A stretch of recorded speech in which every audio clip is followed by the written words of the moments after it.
Bonjour à toutes et à toutes, bienvenue à l'exposition de la fête du printemps de l'INDJ. Le thème de cette année est, comme vous le savez, la folie dans l'art. Le thème de notre panneau est la censure politique pour cause de folie.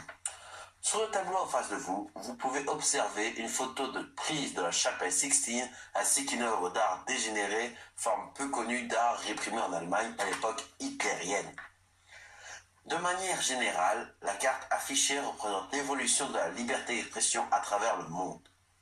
En matière de censure, il en existait déjà certaines raisonnables, leur principe basé sur la relecture et la correction des textes et des œuvres, afin qu'ils conviennent au pouvoir en place. Au Moyen Âge, tout dérape avec l'avènement de la chrétienté, qui opprima toute chose ne collant pas parfaitement au dire de la Bible. Cet extrémisme religieux se prolongea jusqu'à la toute fin de la Renaissance avec les rois de France qui embastillaient les grands artistes révolutionnaires, les faisant passer pour des fous dangereux aux yeux du peuple.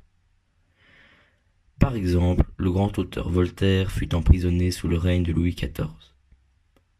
Nombre d'ouvrages entre guillemets hérétiques ont aussi été brûlés durant cette période dans de grands brasiers de livres appelés autodafés. Aujourd'hui encore, contrairement à ce que l'on pourrait croire, la censure continue d'exister à travers les lois mais en moins visible.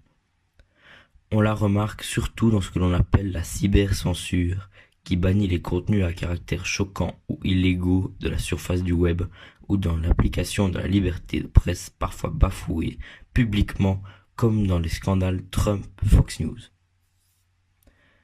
Pour conclure, les artistes ont de tout temps été écartés de la société à cause du rejet gouvernemental qu'est la censure, surtout du temps de la Renaissance. Merci d'avoir écouté et bonne fin de visite.